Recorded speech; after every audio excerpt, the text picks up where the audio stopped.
welcome to FPL Banter Podcast. I've got Mopey, myself, got Woody. Hello. And Alex. Hey, how's it going? Well, we just completed a double game week, and for some it was good, for others not so much. So should we start off with the award ceremony? I'd just like to thank my parents for giving me this opportunity. I'd like to thank God. And, come on, let's hear it. Double Hundy. Double Hundy. Draft. This is my personal draft team. and regular. Draft and main game. Got 106 in one and 117 in the other. So I'm feeling pretty good about my game week. See the way you said, what was it? What was it? Like, I mean, I know you know. 106 and 116. 100 and something. It doesn't really matter, does it? It's all triple figures. Well, for some of us who weren't so lucky, high 90s we'll have to do. Yeah, average was 74, right? So high 90s is pretty good. Yeah. What was the average, actually? That's a good point. I believe it was 74. It was 74. You're right. Wow. Yeah. Well, how did you do, Alex? I did well. I got 91. I didn't TC anyone. I didn't triple captain anyone. My defense, especially target, I think whoever's got target should be probably happy bunnies. Mm-hmm. But yeah, I mean, I guess it wasn't. What I'm finding interesting is that it's not the ones that you're expecting to score that did well, to be honest. Grealish didn't do so well. I mean, we're looking at it now, and how much did Grealish have? He has 8, right? Yeah, Grealish got 8 points, yeah. Yeah. And yeah, you're I feel right. like my triple captain Salah is going to come up any second now. So I'm just going up to him. Yeah, but you're right. It was the big names with the double game weeks. Like they did okay, like they registered, but they all sort of got 8 or something. Like didn't they do anything? But it's, I mean, like Stones equaling the record obviously for highest points in the game week with Risa and Watson from like back in the day. But then you got Pereira, Target, and that's West Brom's Pereira, Gundogan, Diaz, Antonio, Schmeichel. You know what I mean? It was a few of the unexpected guys that, basically for anyone in their mini leagues, the guys that had Stones, I've got them in the draft. If you had Stones, you did well, basically, I think, this week. Yeah, no, for sure. I'm surprised Woody didn't come along and say, I was going to captain Stones, last minute, but I didn't. I mean, could you imagine if you triple captain Stonesy? It's just crazy.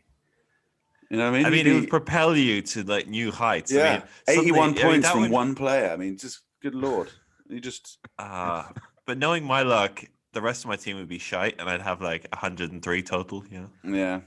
Well, I'm surprised the highest, I was expecting it to go over 200.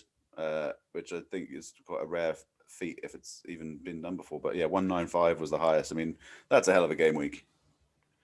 Yeah, that's pretty good. Yeah. I mean, you would you'd win your mini league just based on this week. You would be so smug. Yeah. Well, anyway, so there was some good things that came out of it. There's some not so good things. Some injuries. KDB and Vardy seem to be out for a few weeks each. Yeah. Well, we haven't actually said how our team did. We haven't given up our score yet, have we? Well, here we go. So we got a total of 110. Ooh, pretty good. Ooh, that is pretty good. in the Hundy Club.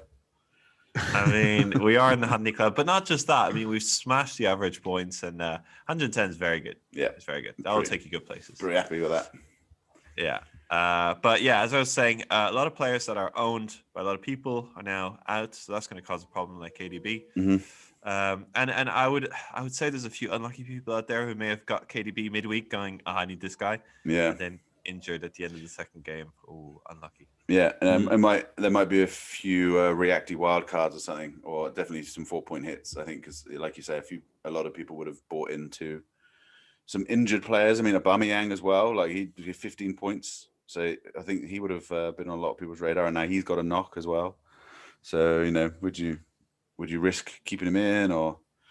Yeah, well, good news with Vardy was apparently Brendan Rodgers said it's a very minor surgery, and that he expects him to be back within 10 days. So that could be literally just one game week he misses. I mean, it could be 2 because they're close together, but that might be a consideration for some people. And it's not the worst news, because I guess the difference is between Vardy and KDB is that if KDB is injured, who else would you choose? Because no one is really delivering apart from maybe Stones on these last few game weeks, but no one else is really delivering. Whilst Vardy, there is Vardy, but there's also Maddison. You've got Maddison. You've maybe got a bit of Barnes, maybe if you want to throw in that, but you've got two good players who could still deliver regardless of Vardy being on the pitch or not. Yeah, So it's true. Because, and certainly more recently, like the way Leicester have been playing, it's not all going through Vardy. You know, I mean, he does make the runs and stuff, but it's like their build-up play is really good. So they're not. Yeah. It's not as much of a loss to Leicester's style of play as KDB is to City's style of play.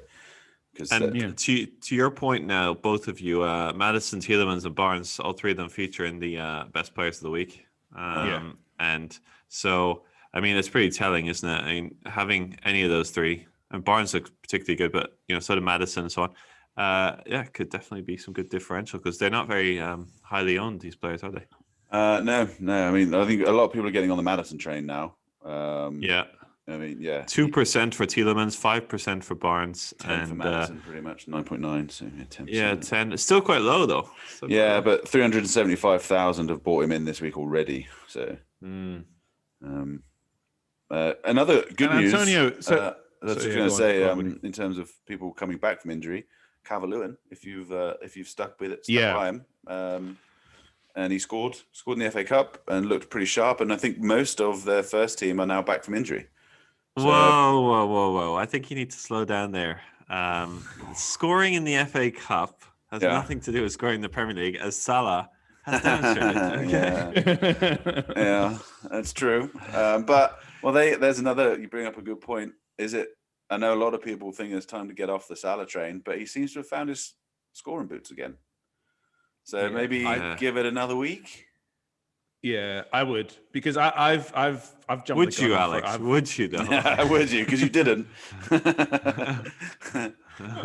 I jumped the gun though. I jumped the gun and I got rid of Salah for Sterling. Yeah, so you panic buy. I did. It is a bit of a panic because he's infuriating me. To be honest, I've only been on the Salah train for about 3 weeks or something, so it's not great. But I think another question I'd like to raise with you guys.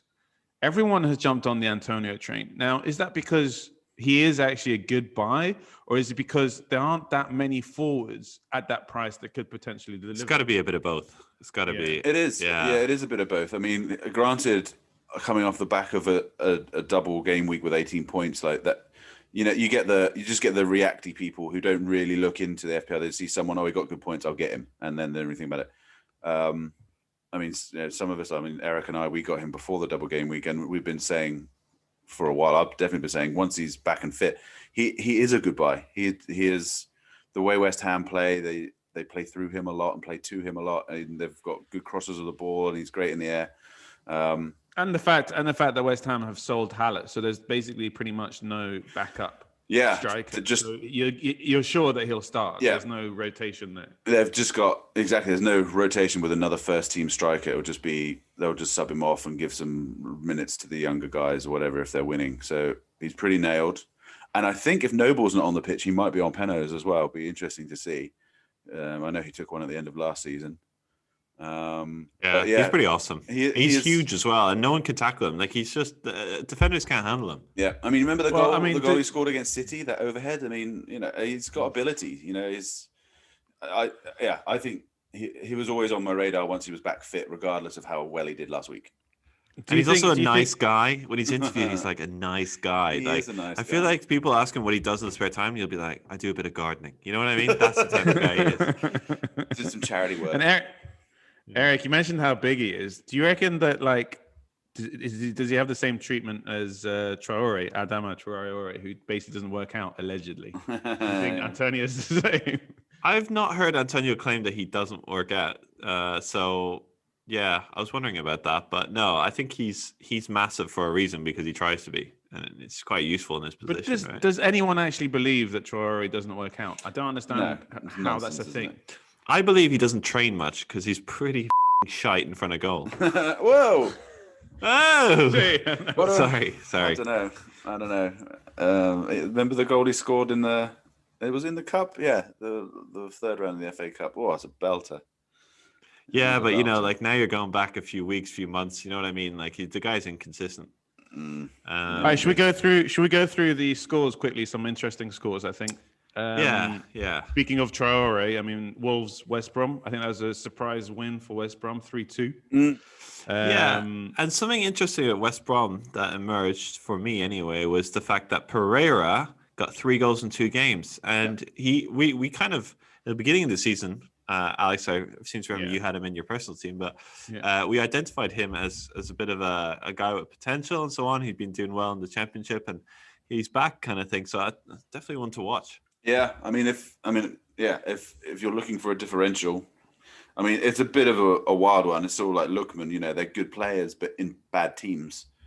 But I mean, if anyone's going to get the goals for West Brom, it'll be him. So, and then people keep on talking about the fact that Wolves have kind of lost their scoring abilities since Jimenez has, been off injured. Mm-hmm. But from what I understand, they've just signed a striker on loan. I think some guy called William Jose. So he'd be an interesting one to see. But have you heard of keep an eye on him?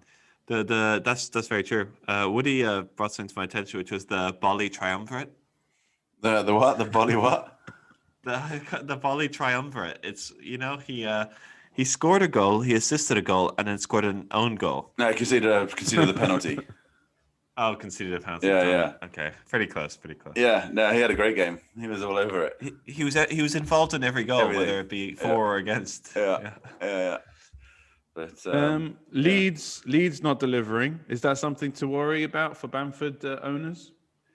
It's just a bit weird losing 1-0 to Brighton. I mean, with their recent form and all that, it's just I don't think anyone saw that coming. But you'd expect a bit of a 3-3 or something. Yeah, they've flat. They've struggled to score in their last few games. I mean, I don't think it's an issue, and I think that they've had a bit of a break now. So if it was tired legs, they've had a few days off. So I think, and it's Newcastle, they're playing in the next round. So I expect a few goals in that one. And also 3-1 for Spurs versus Sheffield United. McGoldrick finally showing up. Yeah, my boy. He's rewarding everyone that stuck with him. I thought your boy was Brewster. No, he's the one I can afford. I did. Now I've gone for Keenan Davis. But McGoldrick. McGoldrick's my boy. And then Kane and Son train still going strong. Mm-hmm. I really don't see that slowing down anytime soon. They're playing Liverpool this game week, so there's a lot of considerations there, I reckon. And then City 4-0 against Crystal Palace. Yeah. I mean, that's not really a surprise. I suppose the only surprise there was the fact that Stonesy got 2 goals, and But, I mean, we say this all the time, but that will be his highest score of this season, if not of his entire life. Yeah. And so everyone jumping on the bandwagons, he'll probably, continue producing a few cleanies and all that. But 27, I can't see that happening anytime. So. Yeah, no, right. It's the old, as they say, it's the reacty, the reacty transfer. People just see a high score. I'll buy him. But no, you're right. With the 3 fixtures they've got coming up, I expect him to get 2 out of 3 cleanies over the next 3 game weeks. Gundogan. What do we reckon? Well, this is an interesting one. Since KDB is now obviously out for a month at least, I mean, he's been so central to the way they've been playing lately, sort of without a striker, which is very different to the way they used to play. I mean, the whole system's going to have to change. So I expect to see a bit more action for Jesus and Aguero when he's back. But yeah, I mean, they're playing him. Pep is playing him somewhere differently because Gundogan definitely was not scoring left, right, in Chelsea in the last few seasons that he's been at City. Mm-hmm. You know what I mean? Yeah, he's definitely been playing more forward, but that was when Kevin was on the pitch. That's right, first name terms. Like now the whole dynamic has shifted. I don't know if they're going to have to stick to the more sort of the two pivots and sort of play a 4-2-3-1 sort of style, instead of the 4-3-3 that they've been playing a bit more recently. So the whole dynamic's going to change. So it's a little bit of a risk going for someone like Gundogan because he might now sit back. I'd say someone like Sterling, Foden, even Mahrez are not bad shouts.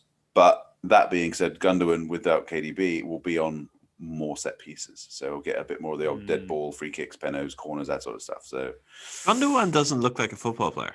don't know why. He just doesn't. He looks like a bloke, a normal bloke, but not a football player. He looks like a used car dealer or something like that. You know, bit of a geezer. Another player, like he'd get you a good deal. He would get you a good deal, fairness. exactly. You know, yeah, he wouldn't drag you over the coals. Yeah. Soucek for me is one of those guys as well. That to be fair, like, everything that I see, it reminds me of Crouchy a little bit. Like everything that I look at, when I look at him, I'm just like everything tells me that he shouldn't be playing football. But yet he still plays well. Yeah. He still delivers.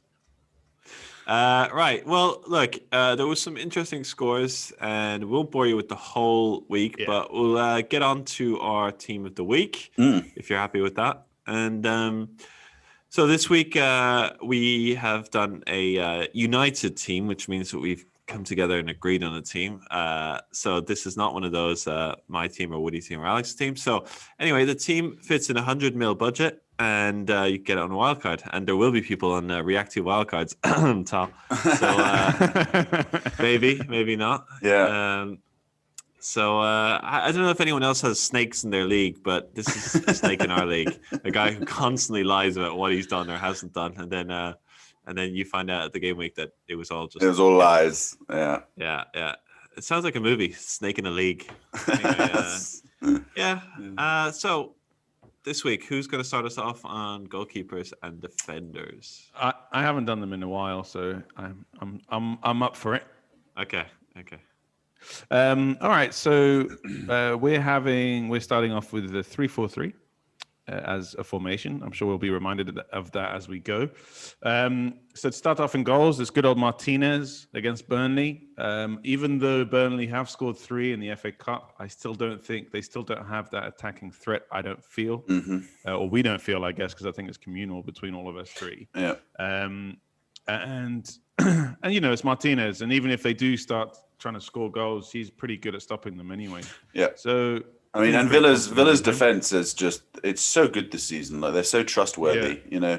I reckon it's Tyrone Mings. That guy is great. He's all over it. And he always chewing gum. One of these days he's going to choke on it and he's going to regret it.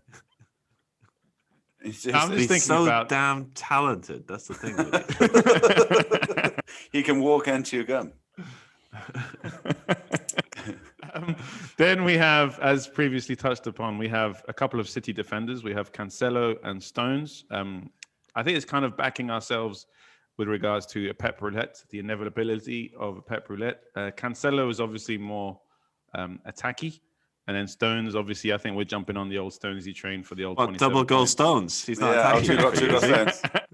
The rock that is Stones. After you guys just literally said minutes ago. No. Johnny But the thing is, the difference in the position is if Stones had just got 12 points last week, we'd still put him in. You know, and it's like we got loads of points, we'll get him. It's Laporte's back. We're different, but we are different. We know what we're talking about.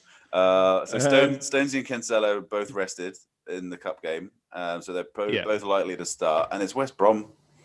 You know, it's a pretty safe bet. Yeah, I mean, they have scored in the last 2 games in the double game week that we've gone through, but I'd still think that they're still probably lacking a little bit of attacking fervor. Yeah, and I don't think it'll be another 1-1 like it was last time. I think City are going to come because they're have we all forgotten about Aguero? I mean, what's his situation with COVID? Yeah, Alex, have we forgotten about Aguero? Oh no, I'm because so glad Alex we're not allowed to have Aguero. That's a different story. But I mean, I'm just saying, is he back? No, he was isolating because he came in contact with someone who had COVID, and now he has COVID. Which is obviously so it shows that the protocols work because it's like, oh, he's had a close contact, best isolate. Oh yeah, now he's got COVID. You imagine if he didn't and he'd been running around playing training and stuff, and then everybody got it. So, so what? Like the entire country, yeah. So yeah, exactly. Yeah. So the system works. But no, once he's back, you know, I know Alex would let us have him, but I think. No, Woodie, because should we get a separate team where we have Aguero? Just the Aguero team. Yeah. Sorry, Alex. Yeah, can I finish up? Defense, yeah. Sorry about that. All right, and then we have Cresswell, Crystal Palace. So we've touched upon the Villa defense, but I think West Ham as well have been quite surprisingly good this season. And against Crystal Palace, who are having a little bit of trouble scoring as well at the moment. We all remember the 7-0 thrashing from Liverpool back on towards the end of December. And 4-0 from City. And then, yeah, as well, and that too. And then in defense, on the bench, on our second and third bench options are Shaw and Holding. So Shaw has been delivering. I think there's been quite a lot of bit of noise about Shaw, and I think it's driven old Eric up the wall a little bit. But he's been delivering quite well. I think it's everyone's talking about the fact that he's being put under pressure with Telles waiting to take up his position if he doesn't deliver. So I do think that helps, but probably Ollie as well is helping with regards to his, positivity. And then you've got Holding playing Southampton. Ings. Is Ings injured? Is Ings still? Ings is back. Still no, Ings is back. He's No, he's back. He played in the cup. He's back with a bang. Yeah. And obviously So anyway, they just played in the cup, and obviously Southampton beat them 1-0. Now it was a massively rotated team for Arteta, but still it'll be a tricky But Holding, game. maybe he's our third bench option, so hopefully he won't play. Yeah, but I could see Arsenal conceding, so I'm not too sure. But that's our defense. Cool. Okay. I'll do the middies, or do you want to do the middies, Eric? I don't mind. Yeah, okay. Do the middies then. All right, so the four across the middle, to be honest, in a way, it does kind of look a little bit reacty. Again, the defense. After everything we said at the beginning of the podcast. we're just putting the guys who did well last week. We'll start with the obvious one, which is Fernandes, because he's just like the rock that United depend on, and he was rested for most of the game, scored a Belton free kick, and he's got Sheffield United at home. So I think that is just a shoo-in. I expect a haul from him. He's really humble as well. When he was asked about that free kick, he was like, listen, I just do it for the team. I'm just glad we won as a team, and I practice this stuff a lot, so I'm just glad it paid off. Well, did you hear what he said? He said, Edison, as in Cavani, Edison came up to me and told me to, basically told him where to put it and how to hit it and stuff. He's like, so, okay, I just did it. I'll do what he says. Like trying to give it's so humble. It's nice. It's it. nice to give. Yeah, it's nice to give Cavani some recognition. And just a nod there, actually, because also he got the assist for that as well. And Cavani is back. Like he's in shape. He's working. He's playing a lot more minutes. Like he's definitely one to consider. I've got him in my draft, and he got 8 points last week. So definitely keep an eye on him. Anyway, I'm getting sidetracked. For the rest of the midfield, we've gone with Sterling, which is a little bit punty, I think, because of what thing we've just said about how City going to line up. But they've got a good fixture. He's pretty much nailed now because KDB's not playing, and he might see some more set pieces as well. So, he's in pretty good form. So I think I quite like that one. Then we've got Maddison, who's just, even without Vardy, is a source of points, and he'll be on free kicks. Tielemans is on penos, weirdly enough. You'd have thought it'd been Maddison, so he hasn't got the peno tick, but corners and crosses and set pieces and stuff. So Maddison's a pretty safe bet. And I think Maddison is a good shout going forward, because even when Vardy comes back, Maddison and Vardy link up well. So exactly. Yeah, and he had a good cup game as well, Maddison. Like he was just on fire. Like he's just in a really good run of form right now. And Grealish, old reliable Grealish. I mean, it's Burnley at Turf Moor, so I don't think it'll be particularly scory. But if they're going to be a goal, it's likely he'll be involved. And he's just so good. Like when you watch him play, he's just such a threat. I've got a big man crush. And then and obviously the calves. And then our first sub is Lookman, which he's just in really good form. He's Fulham's main threat, and they've got Brighton, who are pretty concedey. Lookman's one of those players you own, and you go every week. You go, I'll leave him on the bench. Yeah, exactly. 100%. And the 1 week when you put him on, he does all. Yeah. That is 100% Lookman. And there's also Soucek. There's a whole bunch of these players. Yeah. Well, you're basically listing my bench throughout the season that have constantly had 9s and 10s just sitting there. They're waiting to come on, and then, they don't. So, well, the evidence is that I played Soucek for 2 weeks during the double game week. And did nothing. Yeah. This the week, Logan curse. I'll bench him. Yeah. And there you go. Yeah. How are you winning? How are you winning our mini league? I understand Logan it. curse, it hits at places at times you don't expect. Like I get Salah for 5 weeks, he does nothing, including my triple captain. But I got Antonio and he did quite well. So I haven't quite figured out how it works. But it's definitely... the Logan curse and the Logan luck. Yeah, they sort of balance each other out. Yeah. Okay. Well, shall I move on with the forwards? Sure. Okay. Well, so up front, we're playing 3 on the pitch. And start off, the least exciting would be Bamford. They're playing Newcastle away, so there's a potential there with Newcastle's form being pretty atrocious. No offense, Woodie. No, it's true. I mean, don't forget them when they won 5-2 at Ellen Road as well, right? I mean, yeah, it would be quite good if that was a sort of an exciting game, a 4-4 or something like that. Because I think if Newcastle do, I mean, like Alex was saying, they got Wilson, they've got Andy Carroll, and you know, things could happen in that game. That could be a bit of an open game, which would be great for Bamford. So that's why we have him. And then we've got Antonio. Nothing to do with reactiness. We have him because, well, he scored in each of his last 2 games. And he's just such a handful up front. Like, defenders have no clue how to deal with him. It's great. So we have high hopes for Antonio against Crystal Palace away. And then our last striker is Harry Kane against Liverpool. So I think this is a strong choice. Spurs have been doing quite well against big teams, haven't they, this season? Yeah, and as we were saying before the show, Liverpool, it's almost the perfect fixture for both of them because obviously Spurs like to play on the counter attack, and Liverpool leave their flanks wide open when they attack because Trent and Robbo get forward so much. So I think you'll see a lot of Kane-Son action in that game, and I'd put Kane down for a couple of assists myself. Could be. And Kane has scored in his last 3, and he's got 12 total, so he's definitely in form. And just because I'm looking at it now, he scored and assisted against Arsenal. He scored 2 against Man United, and against Southampton, he also got a goal and 4 assists. And Southampton are now a very good team. So it looks like against the big teams, clearly Mourinho's on to go forward and score goals, so that's good. It'll be good for the neutrals as well. Mm-hmm. Yeah, no, I definitely expect, say, him and Son to get on the score sheet. So with that in mind, captains. I'm going on my personal team. And I think I'm going to go Sterling. Oh, really? It's a bit of a gamble. Okay, yeah, it's differentially, I reckon. I've got a positive feel about it, but I can see you've highlighted Fernandes already. Yeah. Well, I mean, I'm on the Fernandes.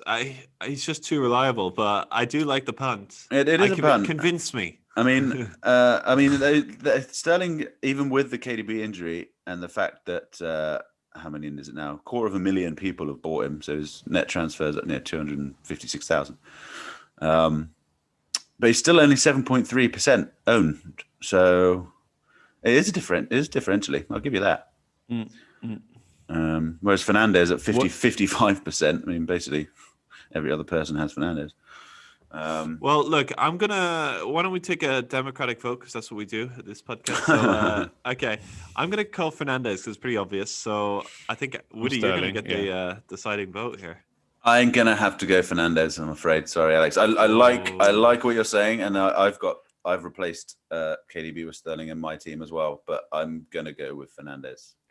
Have we considered Kane? Kane. I would just say Fernandes, Sheffield United, off the back of a rest. I think it's more likely. I think Kane will do something, but I'd say it's Liverpool might turn up. I mean, at the end of the day, 5 minutes ago, he was giving it the big one about Kane's 2 assists at least in the game. Apparently, it's not enough. No, it's not enough because I reckon Fernandes is looking at a 15-pointer. To be honest. Okay. Should we give Alex a pity vice captain then? Why does it have to be a pity vice captain? Because just be, why not do it on Kane? See if I care. See if I care. Okay. So that's it. That's the captain done. So we got Fernandes and Sterling as vice. So yeah, we usually do this every week. We just talk of a few players that may be a bit punty, maybe worth getting in your team. And I'll just put a couple of them to you guys, and you can tell me your opinions. So first one I wanted to talk about, because this was something I really thought about our team would be good, but I was kind of overruled, would be Gundogan. Yeah. I mean, we've touched upon it, but maybe, Woody makes a good point that because KDB is out, he will have to play more defensively. So It's a good point raised by Woody. That's all I'm saying. Yeah, I think maybe just don't. I think it's a pretty safe bet to get him, and particularly because he's so cheap. I mean, if that frees up enough funds to get someone else that's in form, then he's not a bad one. I wouldn't. Yeah, and so I mean, it's a long-term option. I think it's a good option because KDB realistically is only out for what, a month? Yeah. Is it a month? 6 weeks? For maybe? 4 to 6 weeks. Yeah. So Yeah, but they So always he'll take a few come weeks back to get back into the groove. So call it 2 months. Yeah, well, And it's the end of the league. it's KDB. and then so my point would be, don't take a 4-point hit to bring Gundogan in this week if you I don't think it's necessary to do that this week, even though that's what I've done. But also with that, I think just with Pep Roulette, you could get Gundogan and someone else in case there's rotation, like Bernardo Silva or Foden or someone like that, and then start them both with the anticipation that one of them won't play, but the one that does. I mean, with their 3 fixtures coming up, that would be the way I would play the Gundogan situation. I think there's I'd get just talking about that for 1 sec. There's two mentalities. There's bottom of the league and top of the league. If you're bottom of the league, you'd be going for punts like this. If you're top of the league, this is far too risky to be doing, right? So I do think it applies to different, depending on your position in the league, I suppose. Yeah, and your appetite for that sort of stuff. The risk. Yeah, someone that we haven't really discussed at all is Phil Foden. Any thoughts on that? Well, I mean, he's rotated. Just touched on him there. I'd say get them as a pair. Like that would be the way I would play the Gundogan thing. I'd get him in and say Foden or Bernardo Silva or even Ferran Torres, because he might play him through the middle as the striker. Like back yourself up and start them both. That's what I would do. Yeah. And another one, just last one from me I want to talk about is Watkins, playing in a very good Villa team. Hasn't done much in the past sort of month, but got a goal. But he looked good week against Newcastle. This is the question I wanted to ask you guys, actually, which is connected, is 6 million strikers, right? As in like £6 million strikers, as in for the FPL. Yeah. There's Watkins, there's Bamford, there's Antonio. Mm-hmm. Wilson, Che Adams. Oh yeah, but I mean, yeah. So those kind of brackets, who do you think is the best one out of those two? Because for me, Watkins played really well against Newcastle, so he could be a very good option. Well, I mean, as you know, I had Watkins for a while and sort of stuck by him, and I had him in the team the time he got those 3 assists and no bonus points. What the hell? Yeah. So it was frustrating to have him because he is a good player, and in the real world, he is essential to the way that Villa attack. Like the runs he makes, the space he creates, he's great. In terms of FPL return, I mean, this is why I sold him for Antonio, because I just think he'll get more FPL points. Watkins is a great player, but he just doesn't, he creates the space for guys like Traore, Grealish to fill in and finish the goals. So yeah, I would go with Antonio instead of Watkins, but if you can only afford Watkins, it's not a bad shout. Okay, well, that's about it from us. So it's a midweek game week.